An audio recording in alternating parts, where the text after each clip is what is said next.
Olá, meu nome é Regina Vilela, eu sou jornalista independente e eu trago pautas quentes. Eu sou Rodrigo Figueiredo, advogado, e vou te fazer pensar diferente.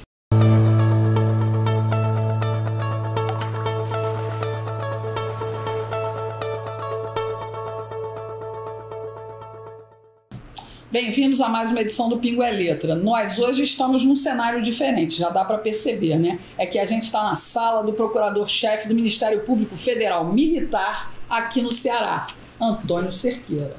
Olha, eu estou muito feliz de poder estar aqui porque eu já conheço você pessoalmente, já tive a honra de fazer várias lives com você. O meu público te ama, sente a maior saudade.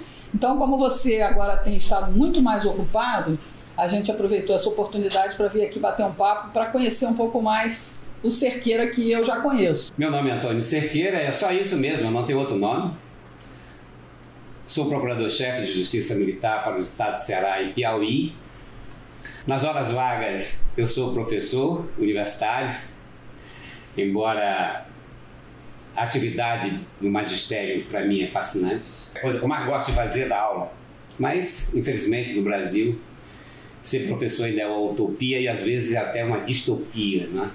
Pelo menos no momento que nós vivemos.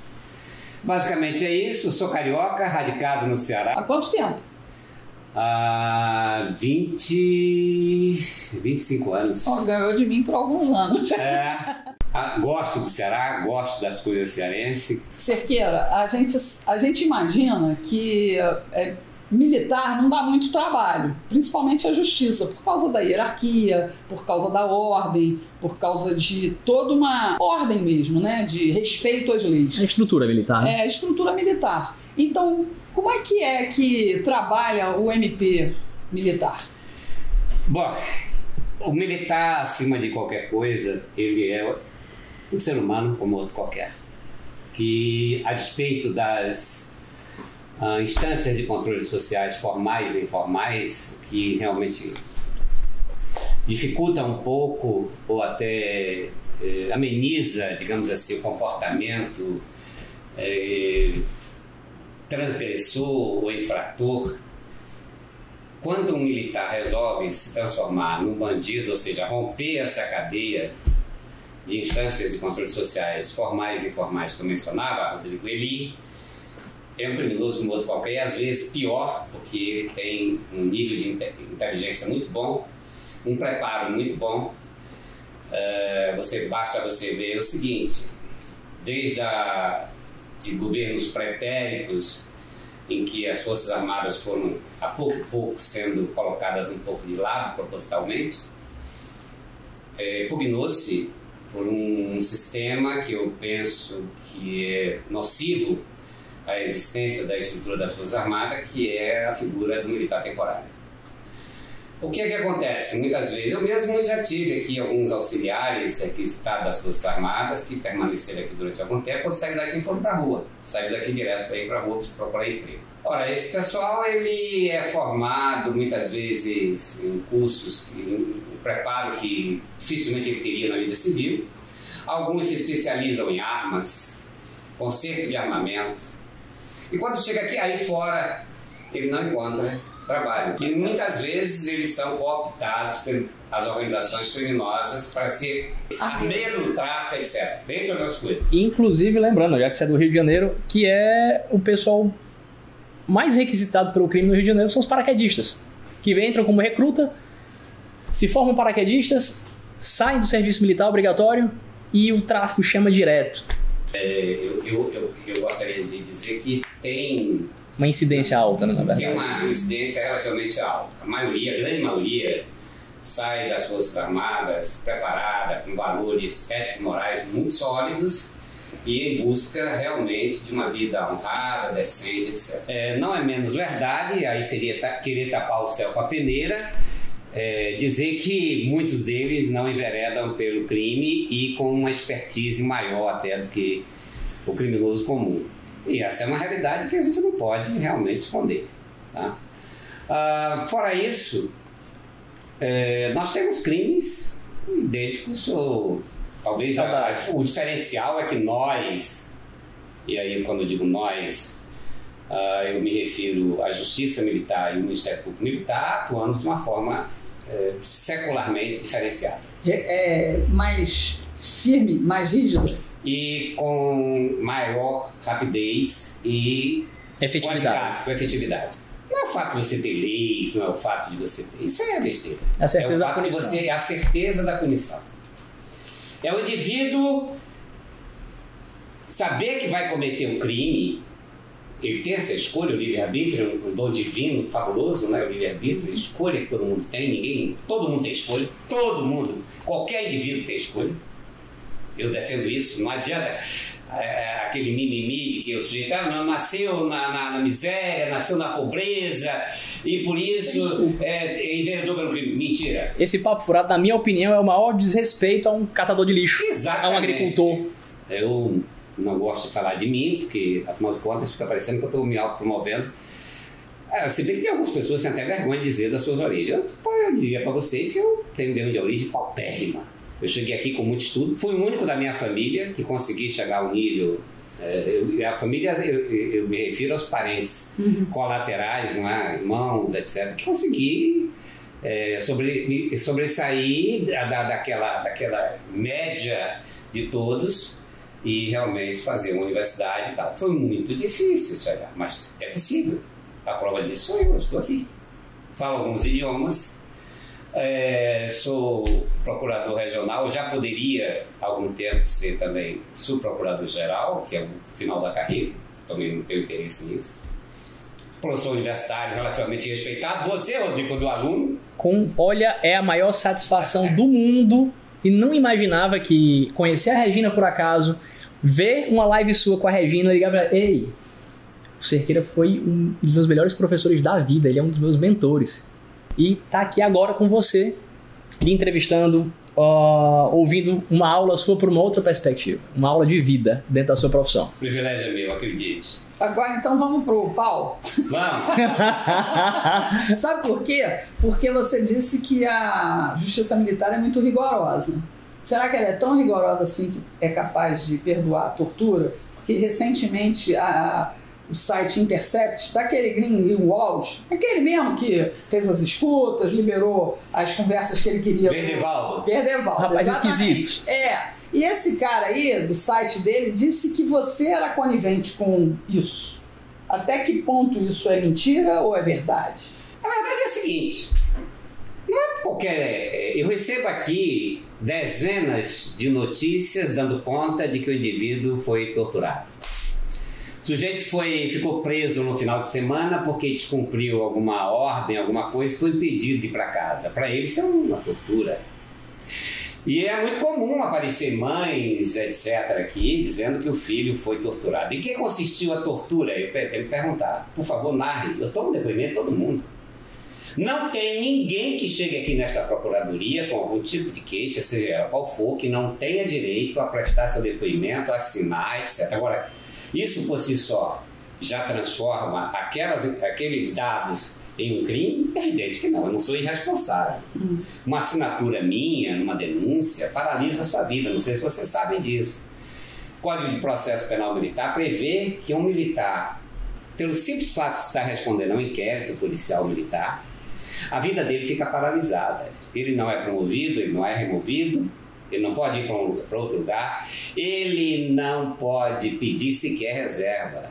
Às vezes, a vida dele fica completamente estagnada. Então, você tem que ter muito cuidado com isso. E eu tenho esse cuidado. Isso significa que eu sou um coitadista, ou seja, que eu vou agir com coitadismo? Não, eu não vou fazer isso porque é um pobre coitado da vida dele. Eu acho que não. É claro que não. Se houver um mínimo de verossimilhança naquilo que a pessoa está me trazendo, é evidente que eu vou instaurar um procedimento, é evidente que eu vou pedir, se for o caso, até denunciá-lo e sustentar. Se você procurar aqui o índice de processos condenatórios que eu tenho atuado, é enorme. Agora, coitadismo, não. Tanto pode ser um soldado, como pode ser um marinheiro, como pode ser um capitão de mar de guerra, etc. Para mim, tanto faz. É verdade que você também resolve muita coisa de briga de marido e mulher quando o sujeito é militar? Às vezes, porque pode coincidir que a briga seja entre dois militares, o que é muito comum hoje. Marido e mulher. Marido e mulher militar. E aí não é pelo fato de ser briga de marido e mulher. É pelo fato de que é um militar que agrediu uma militar ou vice-versa. Eu ontem recebi aqui um flagrante de uma militar que agrediu o marido. É o contrário. Ela é primeiro sargento e ele é cabo. Abuso de poder em cima. Abuso de autoridade. E ela baixou a porrada no pobre coitado. E ele, com medo de reagir, porque afinal de contas era o primeiro sargento, ela era superior, apanhou que deu dó. E foi ele que veio aqui prestar notícia-crime contra ela. Isso também acontece. Um fato ocorrido entre dois militares, mesmo marido e mulher, mesmo sendo na residência deles, será considerado crime militar. Inclusive, às vezes, até crime contra superior. Puxa vida, então. Melhor. Ou seja, se fosse o contrário, se fosse o cabo que tivesse agredido ela, além do crime de lesões corporais, etc., aplicando-se a lei Maria da Penha, porque também nós aplicamos aqui, não é só o Código Penal Militar, nós aplicamos, mesmo que não seja uma lei, não seja um delito previsto no Código Penal Militar, mas estando previsto em outra lei comum, mas desde que estejam presentes os requisitos que transformariam aquele fato em crime militar, nós iremos processar e julgar. Você vai processar o Intercept? Nesse caso aí, inclusive, depois eu fui ver, eu requisitei a instauração do inquérito policial militar, baseado nas declarações da mãe que veio aqui. Esse inquérito foi acompanhado por mim. Houve perícia desenvolvida pela Polícia Federal, houve toda a instrução processual. E é claro que, ao final do inquérito, eu cheguei à conclusão que a informação não procedia e pediu arquivamento. O juiz estaria obrigado a receber meu pedido de arquivamento? Evidente que não. Os juízes são juízes federais, independentes, a gente quase nem tem contato. Até vocês observam que nós vivemos em sedes diferentes. Não é, por exemplo, o fórum Bebe Lapa. O juiz está aqui, o promotor está aqui do lado. Então, toda hora se falando, se cumprimentando. Nós vivemos em sedes absolutamente diferentes. A justiça militar é assim. Cada um tem a sua sede, cada um tem sua total independência. Não somos subordinados a ninguém. Eles não são subordinados a mim, eu não sou subordinado a eles. Ele poderia, se ele discordasse, não, eu não concordo com o doutor Sequeira, vou mandar para o procurador-geral apreciar. Lá em Brasília, o procurador-geral tem para assessorar a chamada Câmara de Revisão, que é formada por vários subprocuradores, portanto, no topo da carreira. Eles iriam analisar, se entendessem, baixaria os autos para outro promotor ter outra visão, outro procurador não, só tem um procurador. Mas no caso não, o juiz entendeu que realmente não havia motivo para uma das coisas que a gente sempre vê na imprensa é a coisa do trote durante treinamento, ou então a aprovação de alguma coisa. Isso tem ocorrido aqui ou não? Não, eu não considero o trote um ato de violência. Para mim é tortura. Dependendo do caso, é sim crime de tortura. Eu já tive um caso aqui, inclusive, que eu denunciei, inclusive oficial e mais outros militares, eu não me recordo agora, porque submeteram um soldado a uma força excessiva, desnecessária, a título de trote. Ou seja, pegaram uma mochila, o soldado estava num treinamento, a mochila já era pesada, porque ele já carregava muita coisa, e colocaram pedra dentro dessa mochila. E esse soldado vivia no caminho dizendo: eu estou passando mal, estou sem conseguir respirar, etc. E foram botando mais pedra. Em determinado momento o soldado caiu, passou mal, teve uma parada cardíaca e morreu. Então, isso aí não é trote, não tem como. Tem outros casos de afogamentos ou tentativa de afogamento. Essa conversa comigo não cola, porque não está previsto em lugar nenhum esse tipo de treinamento, absolutamente em lugar nenhum, nem em academia, nem em escola, nem nada. Evidente que tem alguns treinamentos que requerem uma nível de intensidade maior, afinal de contas, você não podendo perder de vista que o militar está sendo preparado para a guerra. Já pensou você chegar na guerra? Não, peraí, eu vou descansar um pouquinho, depois eu vou avançar. Isso não dá para fazer. Sargento, eu vou tomar meu café. Eu vou tomar um cafezinho, depois eu vou para a batalha. Segura as balas aí por enquanto. Segura aí. Bem que na Primeira Guerra Mundial houve uma interrupção durante a noite de Natal. Sim, eu entendo, esse foi um fato magnífico. Aquilo só demonstra a bravura de quem estava ali. Na verdade, aquilo é uma prova de coragem, de honra, de respeito a uma data que para todos que estavam envolvidos, e até quem não estava envolvido, porque tinham muçulmanos, tinha gente de várias outras religiões, mas respeitaram aquela data. Isso aí é outra coisa. Né? O que eu estou me referindo é o seguinte, às vezes um treinamento, um acampamento, tem que fazer um treinamento rigoroso, uma marcha necessária, que seria exigido daquela tropa em determinada situação de combate. E algum indivíduo passa mal, de um mal que ele já possuía ou que ele não possuía, mas nunca informou a ninguém. Eu sei que era, pro nosso público é falar para buscar o que seria a tropa de elite dos fuzileiros navais do Brasil. É um treinamento altamente intenso. Por isso que é feita uma seleção especial, você não é escolhido, você se submete a um teste, você a todo momento pode desistir de prosseguir, já sabendo, você não entra enganado, já sabendo que o treinamento que você vai passar por ali é muito intenso, é quase sobre-humano. Eu conheço isso muito bem. Você quer perguntar mais alguma coisa? Não, eu só comentar aqui em relação ao Verdivaldo. De verde ele não tem nada. Quando ele não é cinza, ele está muito mais perto do marrom. Ali também eu penso, e aí é uma opinião minha, o objetivo dele era atingir a mim. Eu só não sei até hoje porquê, até suspeito porquê, mas é um objetivo, porque escreveram meia página sobre as Forças Armadas, e via de regra falando mal, etc., e 2 páginas e meia sobre mim. Ou seja, eles estão me dando mais importância do que eu mereço. A razão eu não sei explicar. Você tem uma grande importância e a gente vai ver exatamente por esse assunto que a gente vai tocar agora. Existe a ocorrência recente de uma operação grande aqui no estado do Ceará, né? E que a imprensa não divulgou. Nós não vivemos daquelas notícias bombásticas, né? Como acontece com outros órgãos. Tal. Foi deflagrada a operação, até o nome bonito, né? A nossa Operação Pipa é uma operação permanente. Aliás, tem até um documento aqui de um determinado senador que cobrando por que é que no ano de 2021 aqui Senado Federal, requerimento, quem foi que requeriu? Nada menos do que o senador Jacques Wagner, PT da Bahia, interpelando informações ao presidente. Por que no ano de 2020, por exemplo, houve uma redução de cerca de 150 e poucos milhões de reais na Operação Pipa? É que o presidente da República, provavelmente, com sua inteligência, percebeu que essa Operação Pipa é uma enrascada.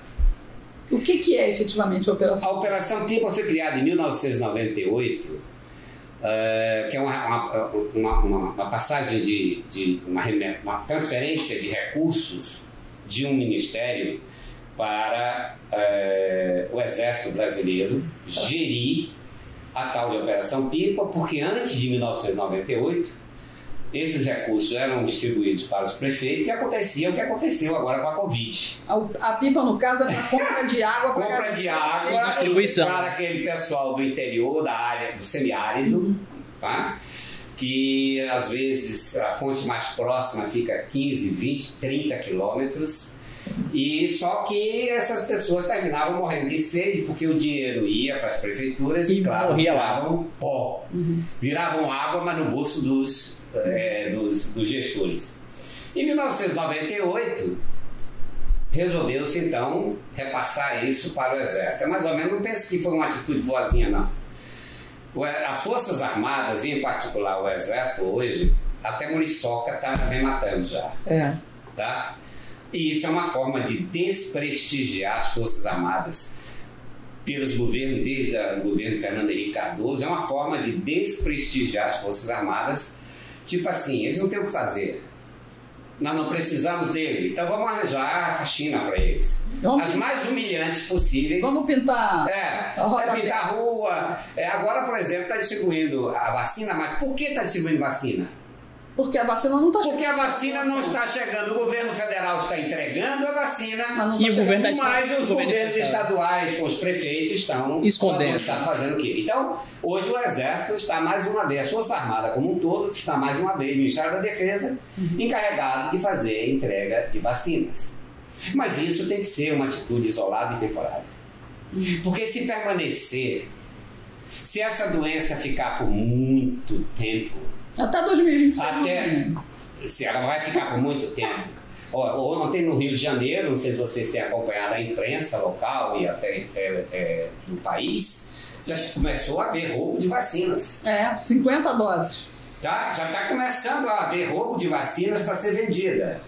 Senhores, se o Exército continuar nessa operação por muito tempo, e eu volto lá no início, quando eu falava do pessoal temporário, o soldado, um sargento temporário, etc., e até oficiais, podem descobrir nisso uma fonte de renda também. E daqui a pouco, o tráfico de vacina, não vai haver só tráfico de droga, vai começar a haver tráfico de vacina. Agora vamos voltar o foco para a Operação Pipa. Aí eu volto à Operação Pipa, a mesma coisa. Começou em 1998, que deveria ser uma operação emergencial. A Operação Pipa deveria ser 98, só terminaria em 99. Em 99 resolveu se prorrogar. E ela vem há 23 anos. Hoje a Operação Pipa tornou-se um negócio também para o Exército. Ou para uma parcela do Exército. É um outro orçamento. Os senhores já fazem ideia de quanto foi gasto no ano passado com a Operação Pipa?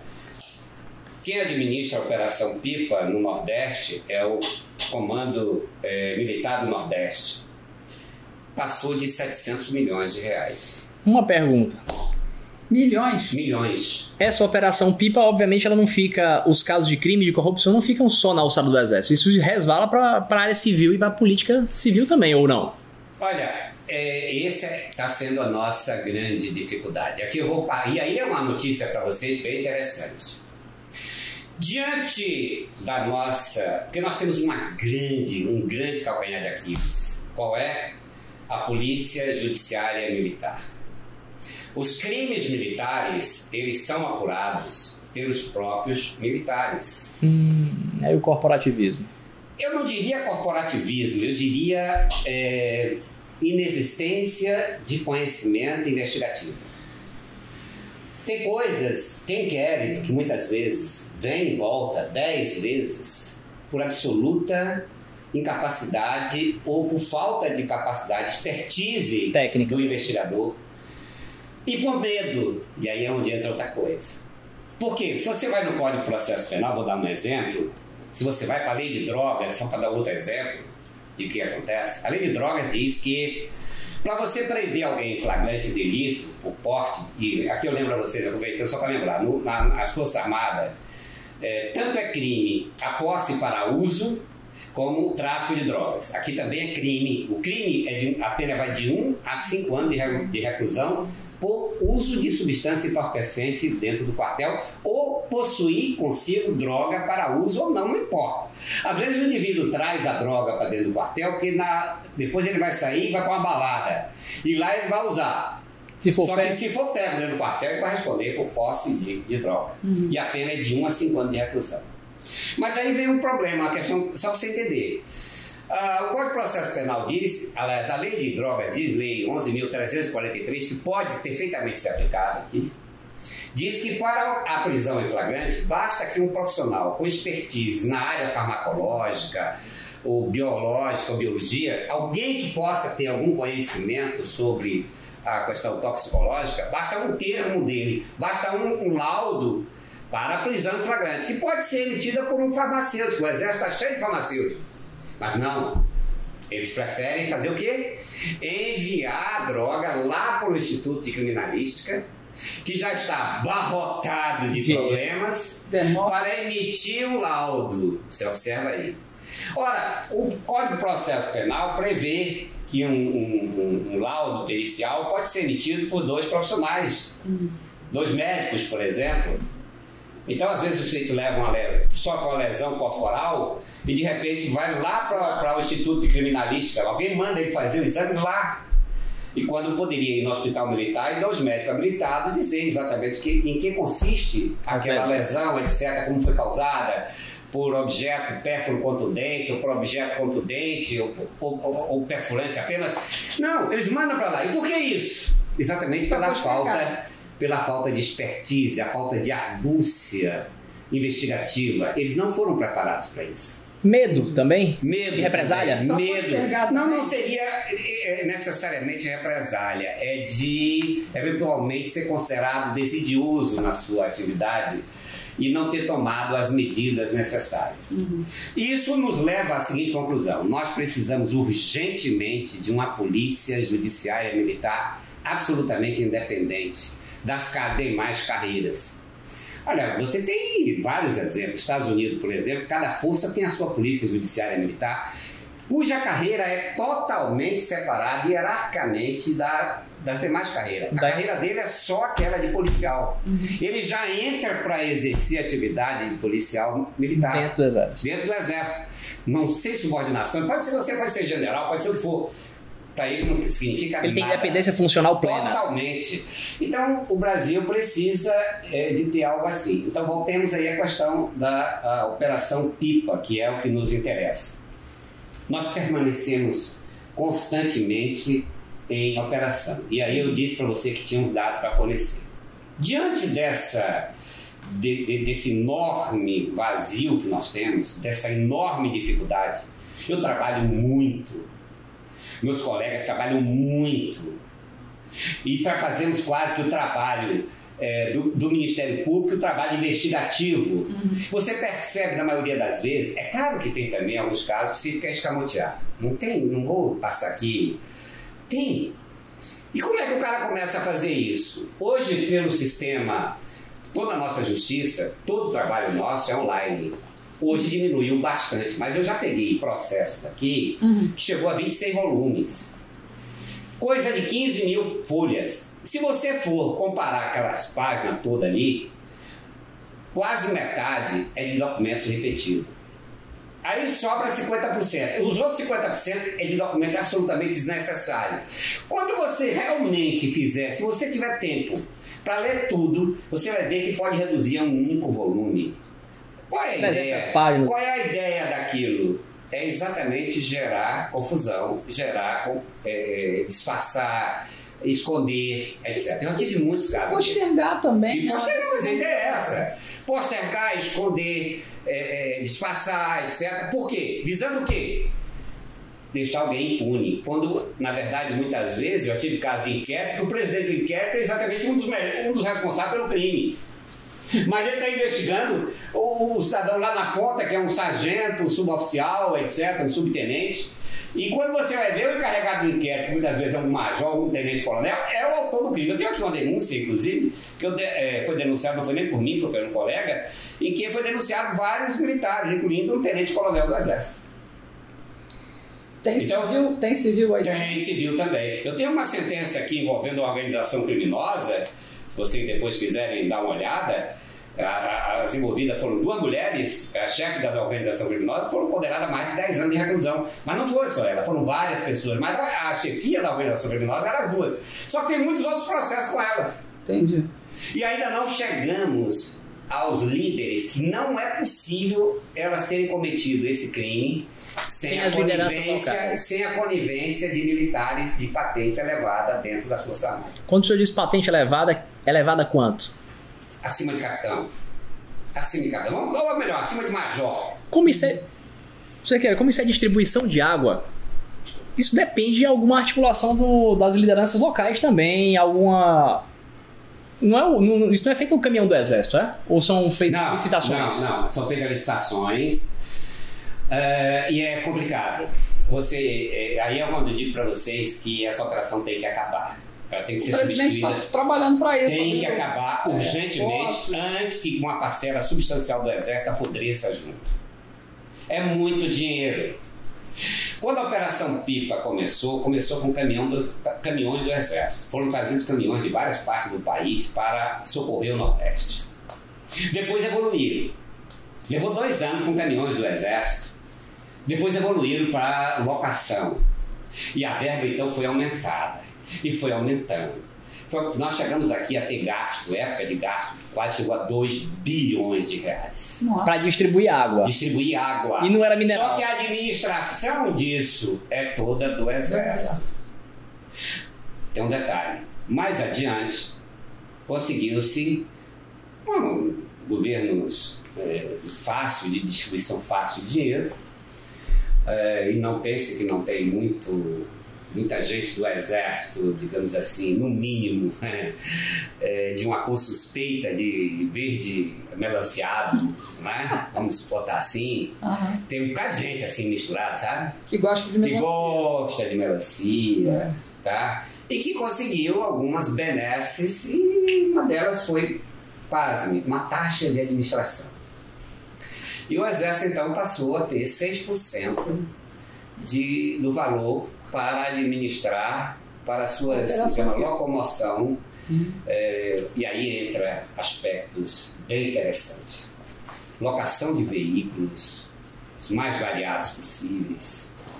Você chega às vezes em alguns comandos, você vai encontrar lá uma Hilux blindada, tipo aquela top de linha. Para entregar água. Não, para fiscalizar. Sabe quando aquele carro vai no sertão fiscalizar? Nunca. E esses caras estão presos? Já foram condenados? Não, querida. Não é fácil assim, tão fácil como você pensa aí. Eu chego aí ao ponto que eu agora tentei e não consegui, porque vocês me interrompem. Eu tentei, com base na minha dificuldade de não possuir uma polícia judiciária especializada. A questão da Operação Pipa requer uma enorme capilaridade, porque ela entrega em todo o sertão onde eu não tenho ONs do Exército, onde eu não tenho pessoas capacitadas, onde eu tenho pessoas envolvidas no processo.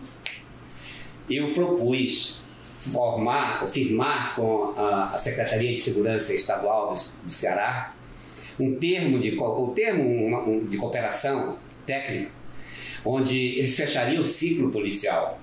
Porque muitas vezes quem prende, depois eu vou explicar uma metodologia de fraude, quem prende esses pipeiros fraudulentos, que consiste em várias fraudes, tipo, o Exército criou um modelo aparentemente imbatível para não permitir fraude, mas só quem sabe quem conhece tecnologia sabe que parece que o modelo já foi escolhido exatamente para permitir a fraude. Um tal de G-Pipa.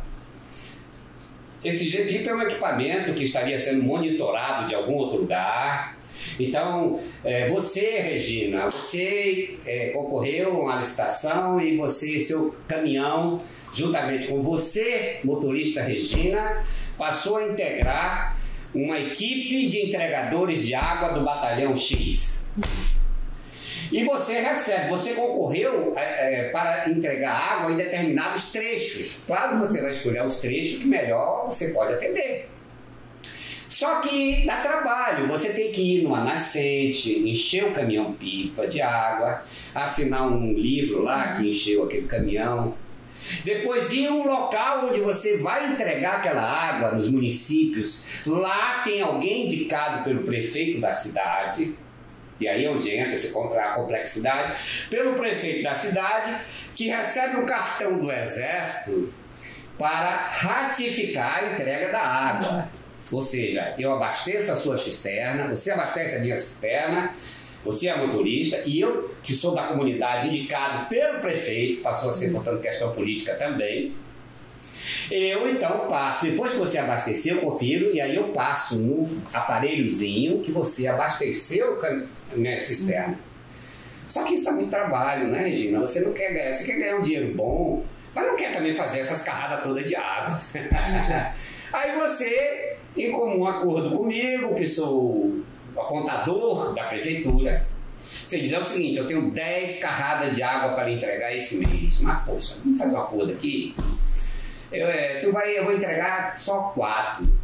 E 6 eu recebo, mas você aponta que eu recebi. E você aponta que você me entregou. Eu vou receber o dinheiro e te dou uma grana aí. E aí, que tal? Esse é o primeiro ponto. Olha o dinheiro indo pelo ralo. Às vezes é possível, aí você pergunta para mim, mas a fiscalização não poderia impedir isso? Nem sempre, mas quase sempre poderia. Mas acontece que uma parte da fiscalização às vezes está envolvida no processo. É que ele também vai levar uma ponta. Compra o fiscal do fiscal. Bom, mas e o prefeito? O prefeito está fazendo política no município, dizendo que com o prestígio dele junto ao Exército, aquela comunidade não falta água nunca. O governador também, claro. Isso tem sido utilizado não só para o prefeito, mas por conjuntos de prefeituras. E nisso aí eu ouso afirmar que no ano de 2020, os 700 milhões de reais que foram gastos, e foi um percentual baixo, em 2020 diminuiu-se assustadoramente, a ponto de um senador se preocupar e interpelar o presidente da Bahia. Da Bahia. E o senhor aqui, no Ceará? Não, mas aqui lá na Bahia já não sou eu, lá já é outro colega do Ministério Público. Mas porque a Operação Pipa ela abrange várias regiões, ela abrange 4 grandes comandos militares: a 10ª Região Militar, a 6ª Região Militar, que fica na Bahia, a 7ª Região Militar e... deixa eu ver... não, peraí. 4 comandos. É a 10ª, a 7ª, que fica em Recife, a 7ª Brigada de Infantaria, que fica em Natal. Você observa, e a Bahia também. Então, o comandante militar do Nordeste, ele é o bypass de todo esse dinheiro. A gente está chegando ao fim da entrevista. O comandante militar do Nordeste é esse que foi agora virou ministro? Não, ele até chegou a ser cotado para ser ministro, mas eu acho que não deu certo, não. Por algum motivo não deu certo. Nosso presidente tem essa característica, né? Faltou água, provavelmente. Na campanha dele. O pessoal que não gosta muito do nosso presidente sempre tem uma celeuma dessa que ele não facilitou. Eu não vou entrar nesse detalhe, porque aí já é uma questão política e nós estamos trabalhando aqui no aspecto técnico, mas eu vou insistir novamente. Tentei firmar um termo de cooperação técnica com a Secretaria de Segurança do Estado do Ceará no ano passado. Até hoje eu não recebi a resposta. Tentei firmar o mesmo termo junto com a Polícia Federal, que me respondeu, essa sim me respondeu, disse que não era competente, não tinha essa atribuição para atuar no âmbito da Justiça Militar, quando na verdade é muito comum eles fazerem perícia para nós, fazerem muitas coisas, efetuar prisão, etc. O que nós queríamos era, e aí tem um detalhe muito curioso, às vezes quem efetua a prisão de um cidadão, um outro modelo de fraude, eu disse para vocês que o caminhão carrega um equipamento chamado G-Pipa, que teoricamente está sendo monitorado. Então, o cidadão, você tem um caminhão, só que o dono da empresa sou eu, vocês trabalham para mim, porque o credenciamento é individual, por caminhão. Então eu não posso chegar lá e credenciar uma empresa para fornecer 10 caminhões. Então o que é que eu faço? Eu arranjo, caminhões são meus, eu arranjo 10 motoristas, vocês teoricamente alugaram esse caminhão de mim, vocês com esse aluguel de contrato vai no batalhão, se credencia para entregar individualmente, só que todos vocês estão trabalhando para mim, que sou dono dos caminhões. Vocês são meus assalariados, todos 10. Tá certo? E eu passo a ser o procurador de vocês. Vocês me dão uma procuração para responder por vocês perante a região militar. Então sou eu que vou prestar contas lá na região, lá no escritório da Operação Pipa, da entrega de água de vocês. Até aí tudo bem? Deixa eu só terminar, depois eu volto para você, Rodrigo. E aí o que acontece? Entra a mesma coisa. Você recebeu um roteiro para fazer 10 entregas no mês, esse daqui recebeu um roteiro para fazer 10 entregas, os outros todos eles 10 entregas. Mas dá muito trabalho fazer 10 entregas. Eu quero ganhar o dinheiro, mas quero ganhar fácil. Eu tenho 10 caminhões, passa o cartão aí sem. Mas aí tem um outro sistema que é mais fantástico. Eu não preciso nem pagar propina para ninguém, porque senão vai terminar ficando caro. Qual é? Retirar o equipamento G-Pipa, romper o lacre, e aí eles conseguem alguém que consegue depois repor o equipamento e o lacre aparentemente normal, ou não, porque quem vai fiscalizar isso do Exército poderia descobrir a fraude, mas talvez não esteja preocupado em descobrir, porque já está no sistema. E aí o lacre pega os 10 caminhões, pega dois, por exemplo, se vocês dois vão fazer a mesma rota, mas vão fazer entregas em locais diferentes, porque às vezes é uma vila distante, aí vocês dois fazem a mesma rota. Eu pego os 2 G-Pipa do caminhão de vocês, coloco na minha moto, já em conluio com o apontador, e aí a moto vai levando os 2 G-Pipa, é como se tivesse 2 caminhões se movimentando.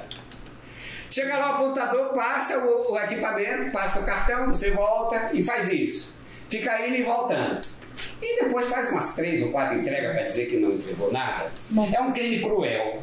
É um crime cruel, porque as pessoas são miseráveis, são pessoas que morrem de sede, são pessoas que às vezes não têm água nem para beber, nem para tomar um banho. Água é para plantar e para produzir comida, mais do que Por isso eu digo para vocês que é um dos crimes mais repugnantes. E a nossa justiça nesse diapasão tem sido extremamente severa com esse tipo de coisa. Então alguém vai pensar, não, mas isso é só um estelionato, isso é uma besteira.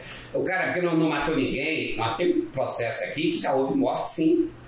Essas duas que foram condenadas daqui a 10 anos, tem um dos processos que elas ainda estão respondendo, que até o irmão delas foi morto. Cerqueira, enfim, a gente precisa terminar. Ok, mas uma perguntinha muito importante. O senhor sentiu alguma diferença no cenário quando o canal da integração correu água para cá? Sim, claro. E isso aí está claro, inclusive, na diminuição do orçamento para a Operação Pipa deste ano, prevista para esse ano 2021. Deixou o pessoal com raiva, então. Há muita. Há pessoas que a gente ainda... Mas não vamos chegar nessas pessoas. Não só o canal da integração. Não, o Tarcísio tem muita chuva. Olha, de mais de R$1 bilhão até quase 2 bilhões em algum período atrás, hoje, e para esse ano de 2021, o orçamento não chega a 500 milhões. Ótimo. E ainda está muito. Nós estamos em abril e foram gastos até agora R$90 milhões. É muito ainda? É muito. Eu acho que nós temos que terminar. Ou então repassar essa coisa para alguém. Nas Forças Armadas não pode permanecer. Ou ela vai terminar contaminando. Na verdade já contaminou muito. Vocês não fazem ideia, mas eu tenho aqui o número de processos só de Operação Pipa, se vocês quiserem depois dar uma olhada. Tá aí, só de Operação Pipa, processos. Não é nem inquérito, processos. Instaurado aguardando julgamento. E julgados. Julgados já. Julgados, muitos deles, e ainda uma porrada em julgamento. Aqui eu quase trabalho o tempo todo envolvendo a Operação Pipa. Bom. E aí tem uma boa notícia no final. Termina da boa notícia? Claro. O que eu não consegui com a Polícia Estadual, com a Secretaria de Segurança Estadual, nem com a Polícia Federal, que estranhamente se negou a cooperar conosco, já que se trata de dinheiro público correndo em rios de dinheiro público, né? E não há impedimento nenhum, pelo contrário, e nós queríamos era que fechar o ciclo de polícia total. Se eles prenderam, ele passa a se reportar diretamente ao Ministério Público Militar e à Justiça Militar para dar celeridade. Porque o que acontece é que quando eles tomam conhecimento que efetuam uma prisão, eles mandam para o Ministério Público Federal. O Ministério Público Federal leva lá 2 anos com ele, depois manda para o juiz que leva mais 2 anos. Quando chega aqui para nós, já se passaram 3, 4, 5 anos. Eu devo lembrar vocês o seguinte: após a denúncia, um processo na Justiça Militar, simples, não chega a 6 meses. Se for extremamente complexo, pode levar até 1 ano. Aí você vai dizer assim, puxa vida, Cerqueira, mas a Justiça Militar não tem tantos processos assim. O dia que ela começa a ter muitos processos, está na hora de fechar também. Porque ela tornou-se uma justiça igual a dos outros. Nós trabalhamos muito e o cesto está sempre esvaziando e enchendo de novo. É simples assim. Mas a notícia boa, eu consegui, através da Polícia Rodoviária Federal, que finalmente vamos ter um termo de cooperação. Ótimo. E ela vai nos ajudar muito, porque eles têm capilaridade, estão nas estradas, estão fiscalizando, e nós vamos fechar um ciclo total com eles. Ou seja, as prisões que eles efetuarem, as investigações que eles efetuarem, vai ser diretamente com a Justiça Militar e não mais passando por Ministério Público Federal, Justiça Federal, Justiça Estadual, etc. Será bate-rebate direto. E isso é uma boa notícia que nós deveríamos estar assinando a qualquer momento. Só agradeço e parabenizo o trabalho do Ministério Público Militar Federal aqui no Ceará e no Piauí, não é isso? Cerqueira, muito obrigada por conversar com a gente, explicar tudo isso. Eu espero que o público tenha gostado, né? Tenha gostado de rever aí o nosso querido Antônio Cerqueira, e a gente volta na semana que vem com mais um Pingo é Letra. Muito obrigada pela sua audiência.